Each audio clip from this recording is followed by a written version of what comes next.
चोट लग सकती है। आपको बार बार सूचित किया गया है, कृपया करके बैरिकेड से नीचे उतर जाएं, आपको चोट लग सकती है। सरकारी संपत्ति को नुकसान न पहुंचाएं, ये किया जाएगा। यूथ कांग्रेस के जो भी सदस्य अंदर धरना प्रदर्शन कर रहे हैं, आप सभी को अब तो उसके चरित्र पर भी दाग लगने वाला है। जो दूसरों की बहन बेटियों को हिदायत देते थे, आज पता चले उसके परिवार का मुखिया, जिसका नाम जेफरी एप्स्टीन की फाइल में है, हम तो एप्स्टीन का नाम लेके थूकते हैं, जिसने छोटी छोटी नाबालिग बच्चियों के साथ दुराचार किया। और प्रधानमंत्री मोदी के बारे में ट्रंप बोलते हैं कि मैं जब चाहे इसका करियर बर्बाद कर सकता हूँ। तो कहाँ है भाजपा के 56 इंच के सीने वाले, कहाँ है मगरमच्छ पकड़ने वाले? ये सब सावरकर के राजनीतिक डील है, जिनका काम है सरेंडर करना। और इन्होंने 100 करोड़ से ज्यादा किसानों का हित अमेरिका के चरणों में गिर दिया। भी तो बोलते हैं कि दोस्त है मेरे। तो जैसा ये बात सही बोली, इस बात से मैं बड़ा सहमत हूँ कि ट्रंप मोदी के दोस्त हैं। ट्रंप का दोस्त जेफरी एप्स्टीन था, और जेफरी एप्स्टीन का नाम दुनिया के जितने भी खून चूसने वाले लोग हैं, यानी डबल मुखौटे वाले, दो मुंहे सांप वालों के साथ था, कि जो लड़कियों के साथ, नाबालिग लड़कियों के साथ दुराचार करता था। आप ये बताइए कि प्रधानमंत्री मोदी जब गुजरात के मुख्यमंत्री बने, इनको थाली के अंदर लड्डू परोस के मिला। 2014 में कुर्सी इनको जमी जमाई मिली। ऐसा इनका कौन सा राजनीतिक हित था कि एप्स्टीन की फाइल में इनका नाम आ गया? देखिए, आज के समय प्रधानमंत्री मोदी का दूसरा नाम है अदानी। अगर हम फाइनेंशियली बात करें, अमेरिका को पता था कि अदानी पे चोट करेंगे तो नरेंद्र मोदी सरेंडर करेंगे। उन्होंने डील से 2 दिन पहले, बजट सेशन से पहले, माफ कीजिएगा, अदानी का एक लोकल कोर्ट में अमेरिका में समन आता है। उसके बाद भारत की सरकार के जो अधिकारी हैं वो अमेरिका रवाना होते हैं, और उसके बाद आपके सामने आधी रात को अमेरिका भारत पे डील ठोक देता है। तो नरेंद्र मोदी तो सरेंडर है। 50% टैरिफ से 18 ले आए, देख रहे हो आप? बिल्कुल नहीं, बिल्कुल 50% टैरिफ अमेरिका ने पहले इसलिए लगाया कि मोदी संभल जा, अगर तूने अमेरिका रूस से तेल खरीदा तो तेरे को नीचे ले आएंगे। अब रूस जो हमारा इतने वर्षों पुराना सहयोगी, उसको नरेंद्र मोदी ने अपनी व्यक्तिगत इमेज बचाने के लिए सरेंडर किया अपना। और रशिया के साथ जो भारत की देश को हमारे बुरे दौर में चल रहे हैं।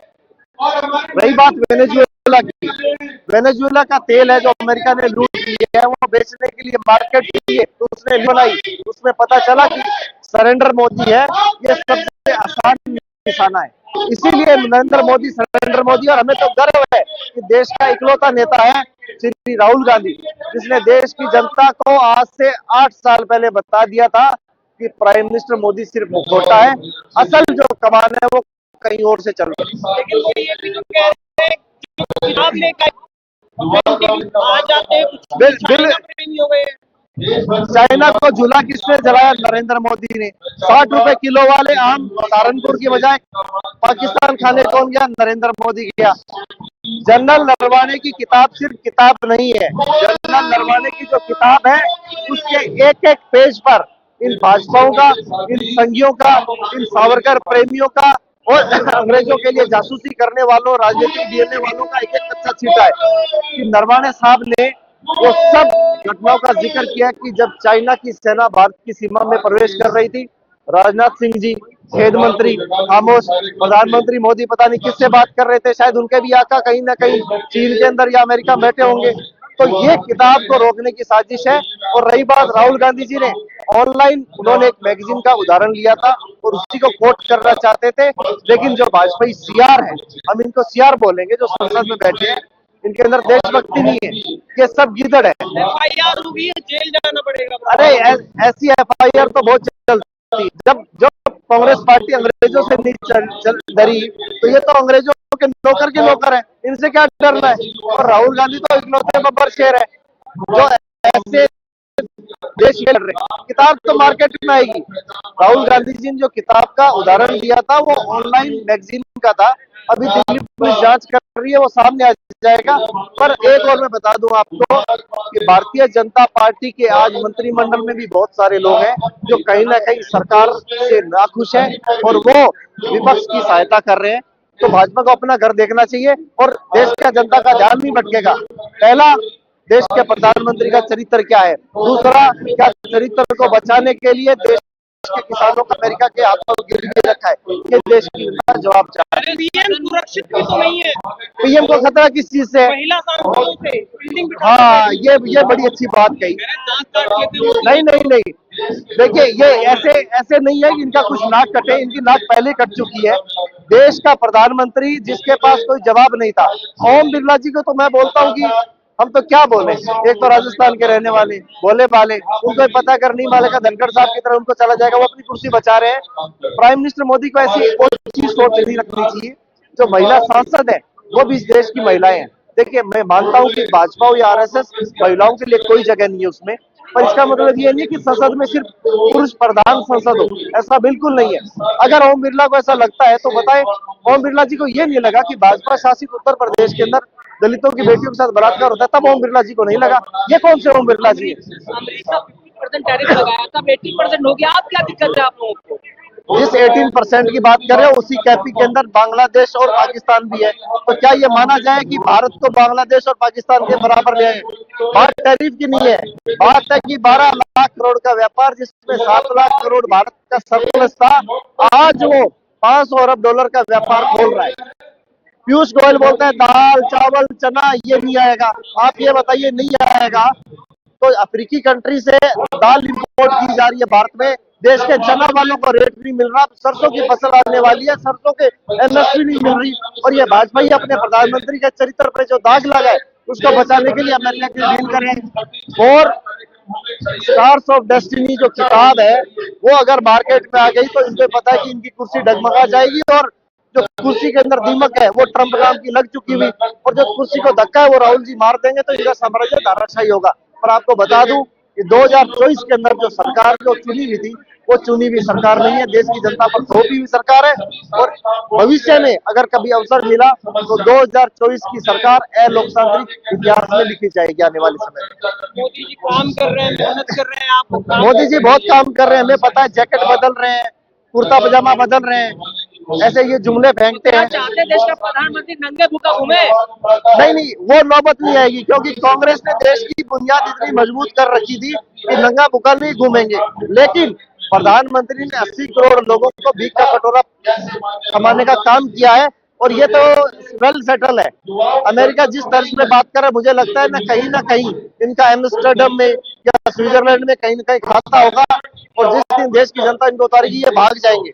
पर एक बात राहुल गांधी ने कही थी कि दुनिया के किसी भी कोने में, हम तो बोलते हैं मंगल ग्रह, बुध ग्रह, चंद्र ग्रह कहीं पे छुप जाए, आपको खींच के लाके और देश की अदालत से सजा दिलाने का काम करेंगे भविष्य में। लेकिन राहुल गांधी संसद में बिट्टू सिंह को गद्दार दोस्त कह रवनीत सिंह बिट्टू को राहुल जी ने गद्दार इसलिए कहा कि वो देश के संविधान की बजाय अपने व्यक्ति विशेष के फायदे के लिए एक पार्टी का साथ दिया, और रवनीत सिंह बिट्टू से इसलिए खपा है कि रवनीत सिंह बिट्टू के लिए कांग्रेस पार्टी ने क्या नहीं किया, उनको एमपी बनाया, उनको देश के उच्च पदों तक पहुंचाया, और जब 700 किसानों की शहादत जिस सूबे के किसानों से हुई, आज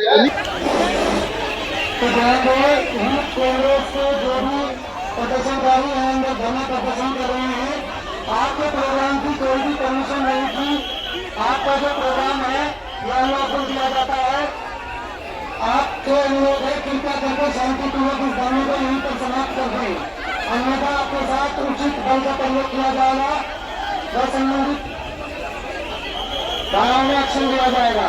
जो भी प्रदर्शनकारी यूथ कांग्रेस के जो भी प्रदर्शनकारी वहाँ में आज सभी को सूचित किया जाता है कि आपका जो प्रोग्राम है उसकी कोई परमिशन नहीं थी, आपके प्रोग्राम की कोई परमिशन नहीं थी, अपने प्रोग्राम को यहीं पर शांतिपूर्वक समाप्त कर दें।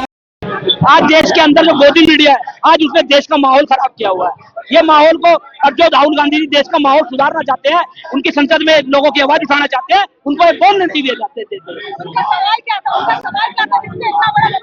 उनका सवाल था कि राहुल गांधी देश के दुश्मन है, ये बताइए। मैंने बोला अगर नरेंद्र मोदी देश के दुश्मन है तो राहुल गांधी देश के दुश्मन नहीं है, वो देश के रखवाले हैं। हमेशा से कांग्रेस ने देश की लड़ाई लड़ी है, 1947 की आजादी में आजाद कराने के लिए कांग्रेस का बहुत बड़ा योगदान रहा है।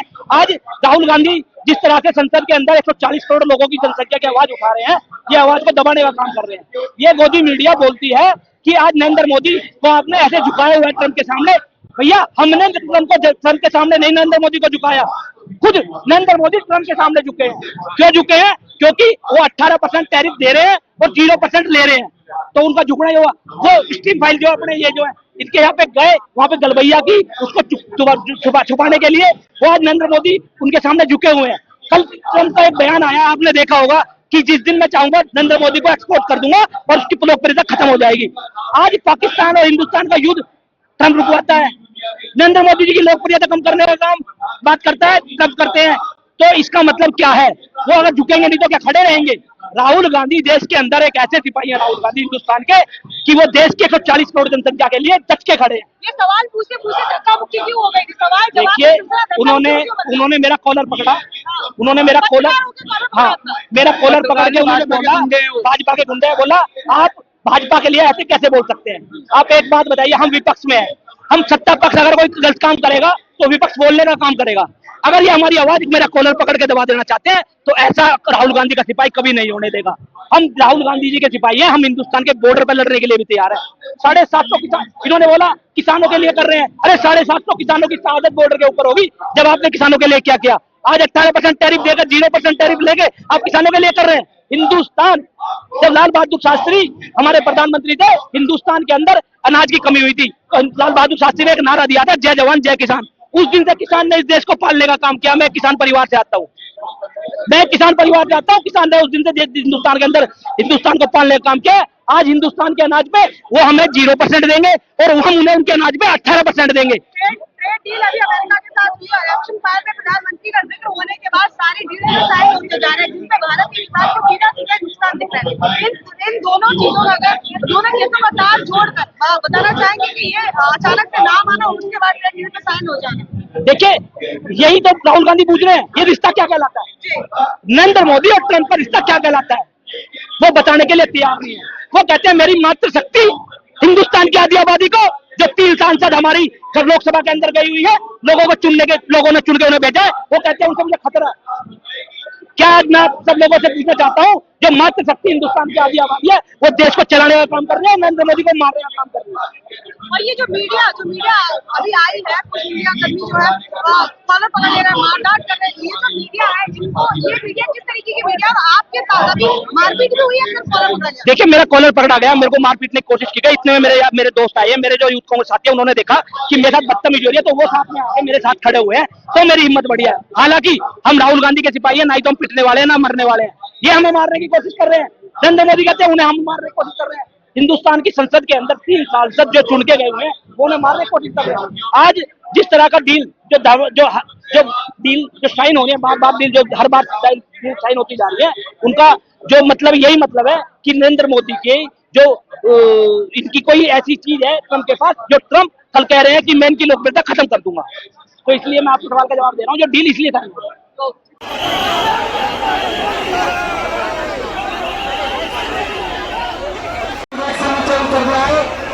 सरकारी संपत्ति को नुकसान नहीं पहुंचाए, अन्यथा आपके खिलाफ उचित बल का प्रयोग किया जाएगा।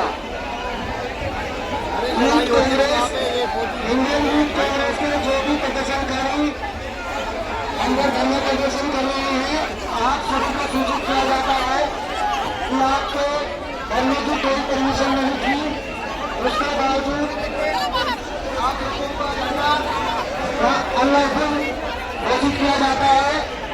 आप सभी से अनुरोध है, कृपया करके इस धरने को यहीं पर शांतिपूर्वक समाप्त कर दें। वो अपने गंतव्य स्थान पर शांतिपूर्वक चले जाएं। बैरिकेड्स पर न चले, आपको चोट लग सकती है।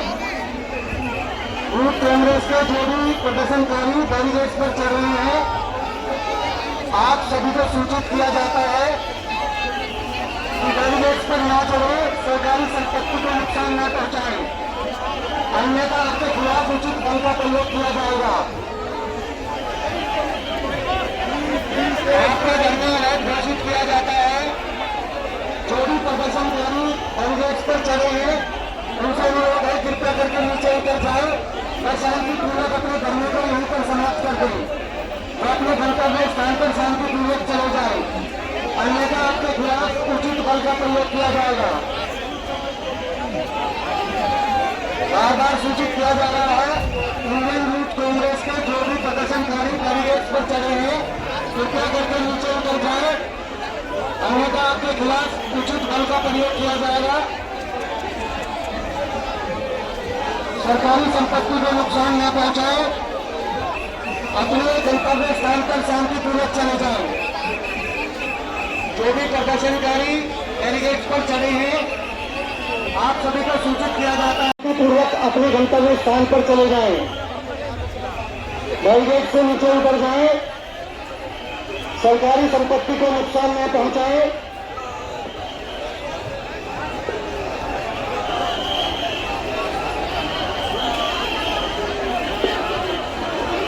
आपके धरने को अवैध घोषित कर दिया गया है।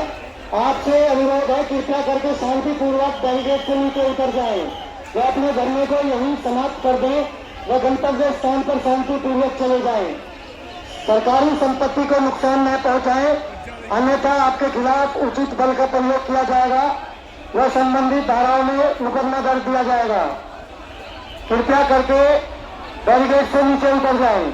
आप सभी को बार बार सूचित किया जा रहा है कि इस धरने को यहीं पर शांतिपूर्वक समाप्त कर दें व शांतिपूर्वक अपने गंतव्य स्थान पर चले जाएं। इंडियन यूथ कांग्रेस के जो भी प्रदर्शनकारी बैरिकेड्स पर चढ़े हैं आपसे अनुरोध है कृपया करके बैरिकेड से नीचे उतर जाएं व अपने धरने को यहीं शांतिपूर्वक समाप्त कर दें। आपके धरने की कोई परमिशन नहीं थी, आपका धरना अवैध घोषित किया जाता है। कृपया करके सरकारी संपत्ति को नुकसान न पहुंचाएं, बैरिकेड से नीचे उतर जाएं, अन्यथा आपके खिलाफ उचित बल का प्रयोग किया जाएगा व संबंधित धाराओं में मुकदमा दर्ज किया जाएगा। जो भी प्रदर्शनकारी बैरिकेड पर चले हैं आप सभी से अनुरोध है कृपया करके नीचे उतर जाएं व शांतिपूर्वक अपने धरने को यहीं समाप्त कर दें और शांतिपूर्वक अपने गंतव्य स्थान पर चले जाएं। आप सभी को दोबारा सूचित किया जा रहा है कि अपने धरने को यहीं शांतिपूर्वक समाप्त कर दें व बैरिकेड से नीचे उतर जाएं। इंडियन यूथ कांग्रेस के जो भी प्रदर्शनकारी बैरिकेड पर चले हैं आप सभी से अनुरोध है कृपया करके बैरिकेड से नीचे उतर जाएं। सरकारी संपत्ति को नुकसान न पहुंचाएं, अन्यथा आपके खिलाफ संबंधित धाराओं में मुकदमा दर्ज किया जाएगा।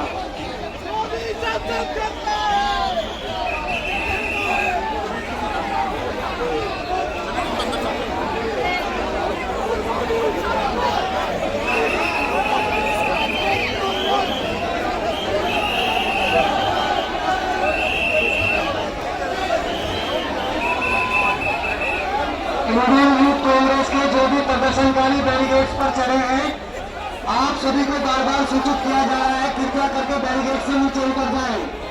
सरकारी संपत्ति को नुकसान न पहुंचाएं, अन्यथा आपके साथ उचित बल का प्रयोग किया जाएगा। आपको बार बार सूचित किया जा रहा है कृपया करके बैरिकेड से नीचे उतर जाएं, अन्यथा आपके साथ उचित बल का प्रयोग किया जाएगा व संबंधित धाराओं में मुकदमा दर्ज किया जाएगा। जो भी प्रदर्शनकारी बैरिकेड पर चढ़े हैं आप सभी से अनुरोध है कृपया करके शांतिपूर्वक नीचे उतर जाएं व शांतिपूर्वक अपने धरने को यहीं पर समाप्त कर दें व अपने गंतव्य स्थान पर नीचे उतर जाएं। बैरिकेड पर न चढ़े, आपको चोट लग सकती है।